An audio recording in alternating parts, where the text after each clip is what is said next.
The big conference room felt cold that Tuesday morning.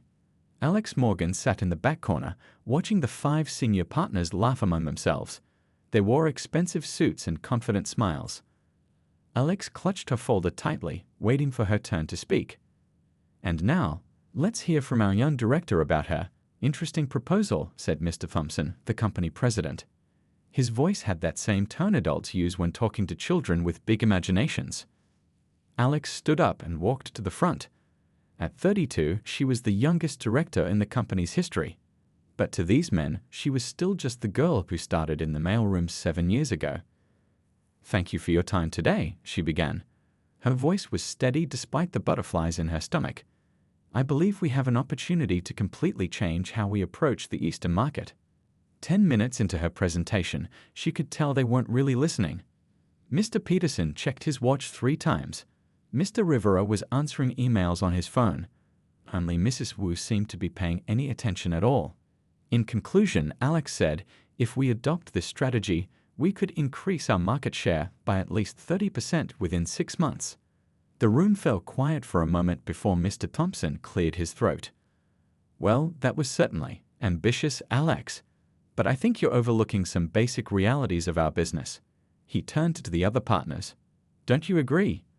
They nodded and offered various reasons why her idea wouldn't work. The market wasn't ready. The risk was too high. The approach was too different from what they'd always done. "Thank you for your feedback," Alex said politely.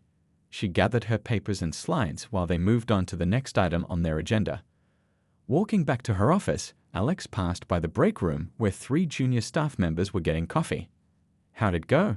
asked Raj, her assistant. "Exactly as expected," Alex replied with a small smile. Back in her office, Alex closed the door and took a deep breath. Then she pulled out her real planner, the one no one at work had ever seen. In neat, careful writing, she checked off "Present proposal to board. Expect rejection" from her list. Below it were 20 more steps, each with dates and notes next to them. She turned to her computer and sent a simple text message, "Phase 1 complete." What the partners didn't know, what no one knew, was that Alex had planned for them to say no. For nearly a year, she had been building something much bigger than a simple business proposal. Every meeting, every late night, every weekend working instead of having a social life, it was all part of her plan. That night, Alex drove to a small restaurant 30 miles outside the city, the kind of place no one from work would ever visit. A woman was waiting for her at a corner table. "Did they react the way you thought they would?" asked Priya, her former college roommate who now ran a successful tech company. "To the letter," Alex said, finally allowing herself a real smile. "They didn't even read past the first page of the report. And they have no idea about the patents." "None. Legal approved everything last month without understanding what they were looking at. The paperwork is buried in the system under routine property acquisitions." The 2 women spent the next 3 hours going over details, making adjustments to their timeline, and discussing potential obstacles. By the time they left, it was nearly midnight. On the drive home, Alex thought about the looks on the partners' faces today. The smug certainty that they knew better than her. The same expressions they'd worn when they passed her over for promotion twice before, reluctantly making her a director when a major client insisted on working with her. She didn't hate them, not really. They were products of their time, comfortable in their power, blind to the changes happening around them. They had built a good company, but they had stopped growing, stopped imagining what could be instead of what was. Alex wasn't looking for revenge. She was looking to build something better, something that would change everything. And their underestimation of her was the perfect cover. As she pulled into her apartment building's parking lot, her phone buzzed with a message from Priya, "Money transfer complete. We're officially in business." Alex looked up at the night sky and took a deep breath. The real work was just beginning. But for the first time in her life, she felt truly powerful. Not because she had wealth or a fancy title, but because she had a plan that no one saw coming. And by the time they did, everything would already be different. The next 3 weeks passed in a blur of activity. Alex arrived at the office each morning before 7 and often stayed until the cleaning crew came through after 9. Her coworkers noticed her renewed energy but misread it completely.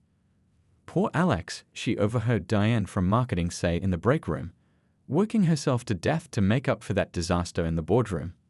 Alex just smiled into her coffee cup and kept walking, let them think whatever they wanted. On Monday, she volunteered to take over the Jensen account. A client everyone knew was on the verge of leaving. Mr. Thompson raised his eyebrows but didn't object. "Your funeral," he muttered as he handed over the files. The Jensen account had been with the company for 15 years, but had been neglected as bigger, more exciting clients came along. The contact person, an older woman named Helen, sounded surprised when Alex called to introduce herself. "I didn't think anyone at your company remembered we existed," Helen said with a hint of bitterness. "I'd like to change that," Alex replied. "Can I take you to lunch tomorrow?" The lunch lasted 3 hours. Alex mostly listened as Helen explained her frustrations with how the company had been handling their business. By the time they finished their coffee, Helen was smiling. "You know, you're the first person from your firm who's actually asked what we need instead of telling us what we want," she said. Alex leaned forward. "Helen, I'm going to be completely honest with you. Things at the company are going to change soon. I can't say more right now, but I'd like you to trust me for the next few months. Can you do that?" Helen studied her face for a long moment. "Yes, I think I can." Back at the office, Alex was careful. She took notes in meetings but rarely spoke up. When asked for her opinion, she gave solid but safe answers. The partners relaxed around her, assuming she'd learned her lesson about rocking the boat. Meanwhile, she met with 3 more clients who, like Jensen, had been feeling ignored. With each one, she built a personal connection and hinted at coming changes. Each one agreed to wait and see what would happen. On Thursday, she accidentally left a detailed financial report open on her desk when she went to lunch. The numbers, which she had spent all night preparing, showed a troubling trend in the company's core business model. When she returned, she found Mr. Rivera studying it with a frown. "Oh, I'm sorry, sir," she said, sounding flustered. "I was just trying to understand where we might be vulnerable." "Interesting analysis," he said slowly, "but I think you're being overly pessimistic." Alex nodded quickly. "You're probably right. I tend to worry too much." That night, Alex drove to a small office building on the edge of town. Pryor was waiting inside with 3 other people: Chen, a brilliant software engineer; Louis, a marketing strategist; and Vihan, a financial advisor who had quietly helped numerous startups succeed. "How's our timeline looking?" Pryor asked as they gathered around a whiteboard covered in notes. "Perfect," Alex replied. "They're completely in the dark, and I've secured verbal commitments from 4 of their overlooked clients." Vihan looked impressed. "Without contracts, how can you be sure they'll follow through?" Alex smiled.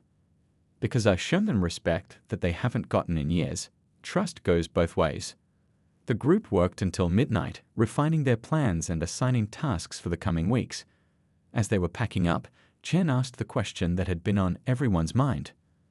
"Are you sure this is going to work? We're taking on some pretty powerful people." Alex paused, considering her answer carefully. Power isn't always what it seems. Those partners think their position makes them powerful. But real power comes from seeing what others miss, from building something new while they're busy protecting what's old. The next day was Friday. Alex sent an email to the whole executive team mentioning she'd be working late to review the Jensen account. Mr. Thompson replied with a quick, good initiative, clearly not interested in the details. At 7 p.m., when most people had left for the weekend, Alex walked through the quiet office. She stopped at the large window overlooking the city. Somewhere out there, Pryor and the others were putting more pieces of their plan into motion. Alex took a deep breath, feeling that mixture of fear and excitement that comes with taking a huge risk. In her pocket was a small notebook with her handwritten timeline. Next to today's date, she had written just 3 words: point of no return. She turned away from the window and went back to her desk. It was time to take the next step. Every second Saturday, Alex told her coworkers she went hiking in the mountains to clear her head. The truth was much more interesting. This particular Saturday, she drove 3 hours to a small lakeside cabin owned by Vanessa Zhang, the founder of their biggest competitor. To anyone watching, it might have seemed strange, these 2 women from rival companies sharing coffee on the deck overlooking the water. Did you bring the numbers? Vanessa asked, her dark eyes sharp and intelligent. Alex nodded and handed over a small flash drive. Everything from the last quarter. Our official reports said we're growing steadily, but these show the real picture. Vanessa plugged the drive into her laptop and scrolled through the files. Her eyebrows rose slightly. They're losing market share faster than I thought, she murmured. And they don't even realize it. Most of the partners only look at the summary reports, Alex explained. They see what they want to see. The two women had met by chance at an industry conference last year. Alex had been impressed by Vanessa's vision and direct approach. Unlike the partners at Alex's company, Vanessa didn't care about tradition or the way things have always been done. She cared about results. Their unlikely friendship had grown into a partnership that would soon shake the entire industry. How's your team coming along? Vanessa asked as they moved inside to escape the afternoon chill. Growing carefully, Alex replied. Priya's handling the technical side. Chen's working on the platform. Louis and Vihan are handling marketing and finances. Vanessa nodded approvingly. And no one at your company suspects anything. Alex laughed softly. They think I'm just trying to save my career after that boardroom rejection. It's the perfect cover. They spent hours reviewing plans and timelines, making small adjustments and discussing potential problems. By the time Alex left, the sun was setting over the lake. 2 more months, Vanessa said as they hugged goodbye. Then we launch. Back at work on Monday, Alex settled into her routine, meeting with clients, filing reports, attending team meetings where she spoke just enough to seem engaged, but not enough to stand out. Everything was going according to plan until Wednesday afternoon. Alex was in a small conference room, her laptop open as she prepared for a client call. She hadn't noticed Thomas Wright, the company's legal counsel, walking by. But he had noticed her screen and the email she had opened from Vanessa Zhang. When the door closed behind her, Alex's heart jumped into her throat. Interesting reading material, Thomas said quietly, nodding toward her laptop. Alex kept her face calm though her mind raced through options. Deny everything? Make up an excuse? Before she could decide, Thomas spoke again. You're planning something big with Zhang, aren't you? He asked, his voice surprisingly free of accusation. Silence stretched between them. Finally, Alex decided on honesty. Yes, and if you're planning to report me to Thompson, you should know it won't change anything. Thomas shook his head slowly. I've been with this company for 12 years. I've watched the partners ignore good ideas, miss opportunities, and treat talented people, like you, as disposable. He sat down across from her. I'm not here to stop you. I want in. Alex studied his face carefully. Why should I trust you? Because I drafted most of the contracts this company runs on. I know exactly where the weaknesses are, and I know exactly how to protect what you're building from legal challenges. The offer was tempting but risky. Thomas had been at the company longer than she had. His loyalty might run deeper than he claimed. I'll need some time to think about it, she said carefully. Thomas stood up. Of course, but don't take too long. He walked to the door, then paused. Oh, and Alex, you might want to be more careful about checking your emails in public spaces. After he left, Alex immediately called Priya. We might have a problem, she began, explaining what had just happened. Or we might have an unexpected ally, Priya countered. Have Vihan run a background check on him tonight. If he checks out, this could be exactly what we need. By nightfall, the three of them, Alex, Thomas, and Vanessa, were sitting in a private room at a restaurant 30 miles from the city. The initial tension had given way to excited planning as Thomas revealed legal strategies none of them had considered. This changes our timeline, Vanessa said, making notes on her tablet. With Thomas's help, we could move faster. Alex nodded, feeling a mixture of relief and excitement. What had seemed like a potential disaster hours ago had become an unexpected advantage. Welcome to the team, she told Thomas, raising her glass in a toast. The wheels of her plan were turning faster now, gathering momentum with each passing day. The first sign that something unusual was happening came on a rainy Tuesday morning. Mr. Thompson was halfway through his first cup of coffee when his phone rang. It was Helen Jensen. I just wanted to let you know, Helen said without any greeting, that we'll be staying with your company after all. but we want to work exclusively with Alex Morgan's team going forward. Thompson nearly spilled his coffee. The Jensen account had been on the verge of leaving for months. "That's wonderful news," he managed to say. "May I ask what changed your mind?" "Alex did," Helen replied simply. "She actually listened to our concerns. First time anyone at your company has done that in years." Before Thompson could respond, Helen had hung up. He stared at his phone in confusion. Later that day, he mentioned it during the partners' lunch. "Sounds like Morgan got lucky," Mr. Rivera said with a shrug. "Jensen was a small account anyway." But 2 days later, it happened again. The Wu Corporation, one of their mid-sized clients, requested to work exclusively with Alex's team. And the day after that, Barnett Industries did the same. By the end of the week, Mr. Thompson called Alex into his office. "Quite a winning streak you're having," he said, studying her carefully. 3 clients in 1 week. Alex kept her expression neutral. "I think they appreciate a fresh approach," she said. "I've been focusing on personalized solutions rather than our standard packages." Thompson frowned slightly. "Just don't promise anything we can't deliver. And remember, these are company clients, not your personal ones." "Of course," Alex said with a polite smile. "I always put the company first." As she walked back to her office, Alex checked her phone. A text from Pryor read, "2 more signed the preliminary agreements last night." Everything was falling into place faster than expected. With Thomas's legal expertise, they had found ways to approach clients that wouldn't violate Alex's employment contract. The clients weren't technically leaving the company yet, they were just insisting on working with Alex's team. That afternoon, Alex requested access to some old contract files. The records department didn't think twice about it. She was a director after all. But what no one realized was that she was systematically identifying weaknesses in the company's client agreements, loopholes that would allow clients to leave without penalties when the time came. Meanwhile, Thomas was quietly reviewing the company's infrastructure contracts. He discovered that the company didn't actually own their client management software, they merely licensed it. And the license was up for renewal in just 6 weeks. "This is perfect," he told Alex during their secret meeting that evening. "When we launch, they won't even have the tools to track which clients are leaving." Back at the office the next day, Alex noticed the partners huddled in the main conference room. Through the glass walls, she could see Mr. Thompson gesturing angrily while pointing at some papers. Mr. Rivera kept shaking his head, while Mrs. Wu sat with her arms crossed. Later, Diane from marketing stopped by Alex's office. "Did you hear?" she whispered excitedly.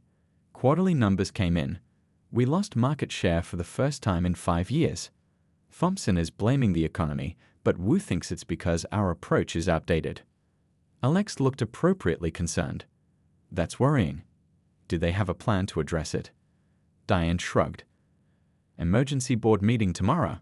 All hands on deck to figure out what's happening." After Diane left, Alex sent a group text to her team. "They've noticed the tremors. Time for phase 3. That night, she met with Vanessa, Preya, Thomas, Chen, Lewis, and Vihan at their secret office. The room buzzed with energy as they reviewed their progress. "The infrastructure is nearly ready," Chen reported. "Our platform can handle the client migration whenever we give the word. The investors are all in," Vihan added. "Funding is secured." Lewis spread out some marketing materials on the table. "These will go live the day we launch. First wave targeted at their most valuable clients." Alex looked around at the faces of her team, people who had believed in her vision when her own bosses had dismissed her. In just a few months, they had built something remarkable together, all while flying completely under the radar. "The company is starting to feel the pressure," she told them. "But they're looking in all the wrong places. They think it's external market forces, competitors, the economy, anything but an inside job." Vanessa smiled. "By the time they figure it out, it'll be too late," Thomas finished. As they continued planning into the night, none of them noticed the first few snowflakes beginning to fall outside, much like the company hadn't noticed the first signs of the storm that was about to hit them. The annual industry conference in Singapore couldn't have come at a better time for Alex. The company always sent its top executives, seeing the event as more of a reward trip than a business opportunity. This year, Alex had been added to the list, partly because of her recent success with clients, and partly because Mr. Thompson wanted to keep an eye on her. The flight was long, and Alex used every minute wisely. While the partners sipped champagne in first class, she reviewed final details with her team via encrypted messages. Everything was set for what would happen during these crucial 5 days away from the office. Singapore welcomed them with warm, humid air and dazzling city lights. The company had booked rooms at an expensive hotel overlooking the harbor, and the partners wasted no time heading to the welcome reception. "Coming, Morgan?" Mr. Rivera asked as the group gathered in the lobby. "I'll join you later," Alex replied. "I want to review my notes for tomorrow's panels." Rivera shrugged. "Always working. You should learn to enjoy these trips more." As soon as they left, Alex changed into a simple black dress and took a taxi to a different hotel 3 blocks away. In a private meeting room on the 18th floor, 20 people were waiting for her, none of whom worked for her company. "Thank you all for coming," Alex said as she set up her laptop, "especially those who traveled so far on such short notice." The group included potential clients, industry influencers, and 2 people whose presence would have shocked her bosses, Joe Klein and Patricia Winters, both long-standing board members of her own company. "I'm still not entirely sure why we're here," Joe said, his arms crossed defensively. "Your message was intriguing, but vague." Alex nodded. "I apologize for the mystery, but after what I'm about to show you, I think you'll understand why secrecy was necessary." For the next hour, Alex presented her vision. It wasn't just a new product or service, it was an entirely new business model that would transform how the entire industry operated. Her slides showed research, market analysis, and projected growth that made several people in the room sit forward in their chairs. "This is revolutionary," Patricia said when Alex finished. But how would implementation work? The infrastructure costs alone would be enormous. This was the moment Alex had been preparing for. She clicked to the next slide. "I've secured funding, built a team of industry experts, and developed the necessary technology platform," she explained. "We're ready to launch in 30 days. The room fell silent. Then Joe asked the question Alex had been waiting for. "Why are you showing this to us instead of your own company leadership?" Alex took a deep breath. "Because I presented a version of this to them 3 months ago. They dismissed it without serious consideration." She looked directly at Joe and Patricia. "I know you've both been frustrated with the company's stagnation. The board minutes show you've pushed for innovation for years, only to be outvoted by more conservative members." Patricia's eyes widened slightly. "How did you access board minutes?" "I have my sources," Alex said carefully, not mentioning Thomas's role. "The point is, I'm offering you a chance to be part of something transformative, either through your current positions or as part of our new venture." The discussion lasted well into the night. People asked tough questions, and Alex answered each one confidently. By midnight, something remarkable had happened. 15 of the 20 people had verbally committed to the new venture, including both board members. "We'll need to be careful about how we position this," Patricia said as the meeting concluded. "There will be legal considerations." "Already handled," Alex assured her.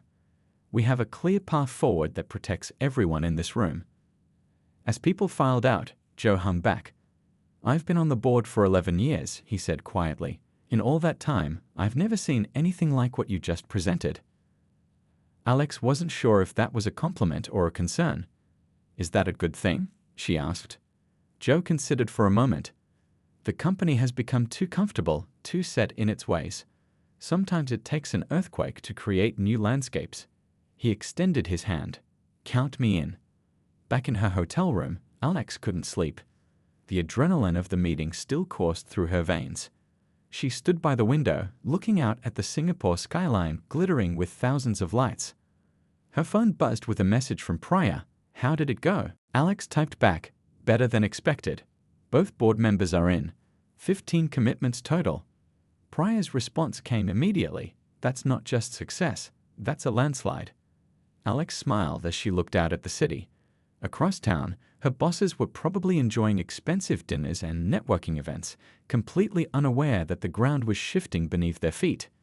Tomorrow, they would all attend the same conference sessions, exchange the same business cards, and make the same small talk. but nothing would ever be the same again. Monday mornings were always busy at the office, but this particular Monday was unlike any other. Alex arrived early, before 7 a.m., and found the building eerily quiet. She walked to her office, hung up her coat, and opened her laptop. With a deep breath, she sent a single email to Priya, green light. 2 minutes later, at exactly 7 o'clock a.m., the news broke. Every major business publication, website, and TV channel carried the same headline: Industry disruptor launches with unprecedented support. The press release went live simultaneously across all platforms, each one featuring a professional photo of Alex standing confidently in front of a sleek logo. By 7:15, Alex's phone was buzzing nonstop. She silenced it and waited. At 7:30, Mr. Thompson burst into the office, his face flushed and his tie slightly askew. He marched straight to Alex's door, which she had deliberately left open. "What is the meaning of this?" he demanded, waving his phone with the news article displayed on the screen. Alex looked up calmly. "Good morning, Mr. Thompson. I see you've read the announcement. Is this some kind of joke? You've launched a competing company while still employed here." "Not exactly," Alex replied, sliding a folder across her desk. "This is my resignation letter, effective immediately. Everything is being handled according to my employment contract." Thompson grabbed the folder but didn't open it. "This is illegal. We'll sue you into oblivion." From behind him came another voice. "Actually, she's done nothing illegal." Thomas stood in the doorway, his own resignation letter in hand. "We've been very careful about that." The commotion drew others to Alex's office. Mrs. Wu appeared, then Mr. Rivera, both demanding explanations. Alex noticed Diane from marketing hanging back, her eyes wide with shock and a hint of admiration. "You can't just poach our clients," Mrs. Wu said, her voice tight with anger. "I haven't poached anyone," Alex explained. "But you might want to check your client portal. Several have already submitted formal termination notices this morning." Mr. Rivera grabbed his tablet and frantically tapped the screen. His face paled.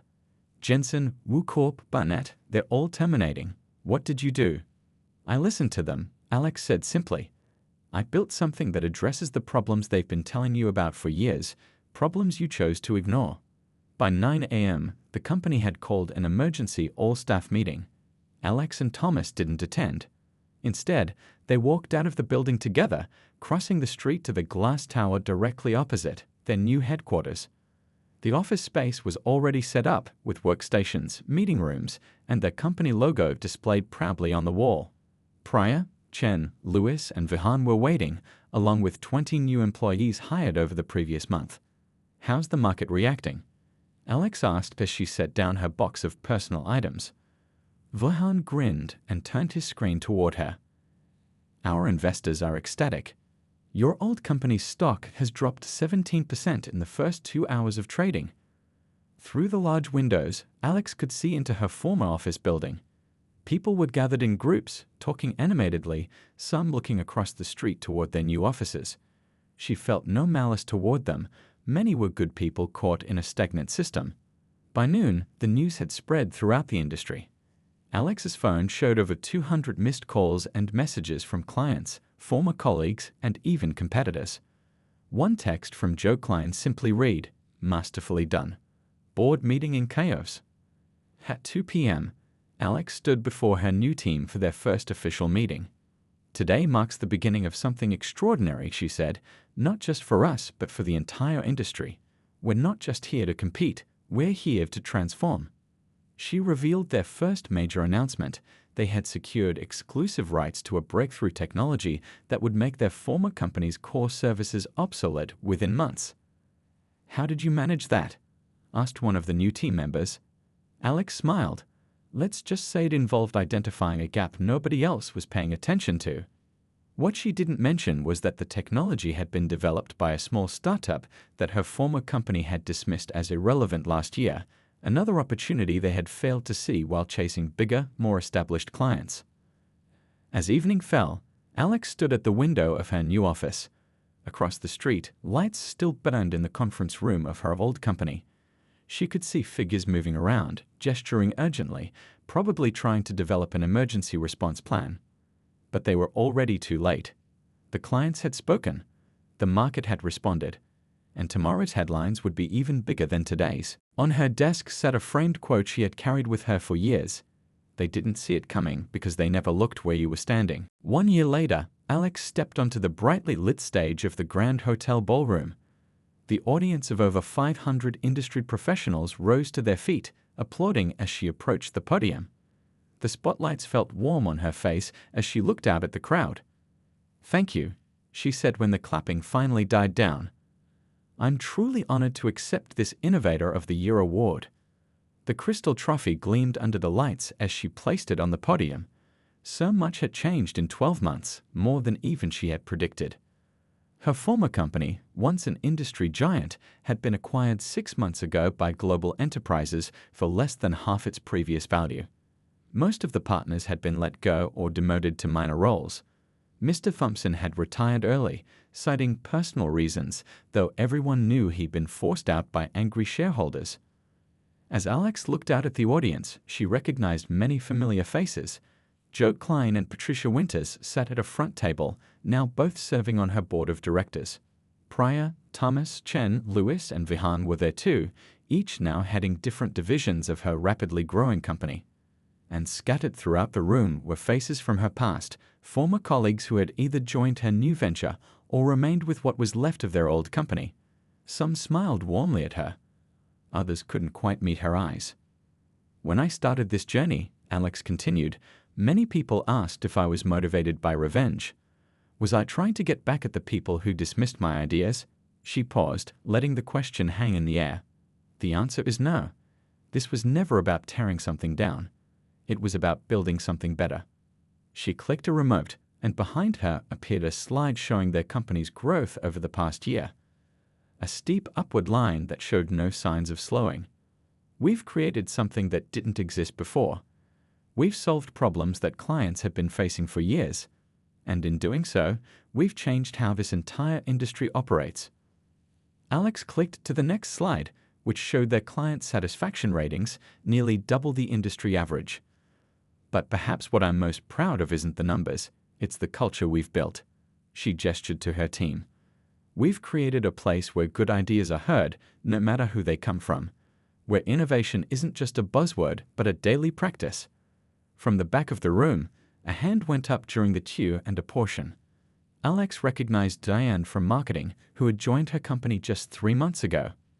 Looking back, Diane asked, "What would you say was the key to your success?" Alex thought for a moment. "Patience," she finally said. "Having the patience to build something properly, even when no one else could see what you were building." After the ceremony at the reception, Helen Jensen approached with a glass of champagne. "I knew you were smart," Helen said with a smile, "but I had no idea just how big your vision was when we first met." Alex laughed. "To be honest, I wasn't entirely sure it would work either. But I knew the old way wasn't working anymore." As the evening wore on, Alex found a quiet moment on the hotel's terrace. The city lights spread out before her like stars. Vanessa Zhang joined her, leaning against the railing. "Congratulations," Vanessa said. "Though I'm starting to regret our partnership agreement, you've become quite the competitor." They both smiled. Their companies now had a healthy rivalry that pushed both to keep innovating. "What's next for you?" Vanessa asked.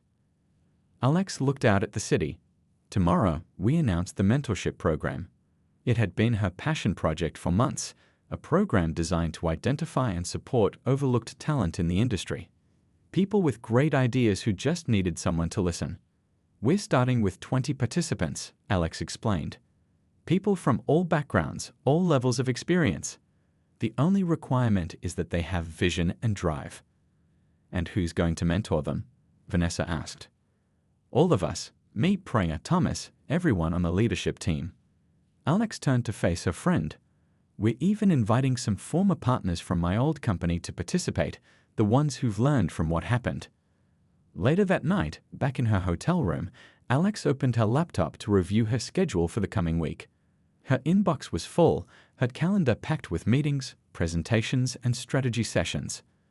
But at the top of her to-do list was a note she had written to herself, "Remember where you started." She closed the laptop and walked to the window.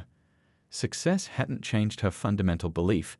Real power wasn't about defeating others. It was about creating something so compelling that it changed the entire landscape. And she was just getting started.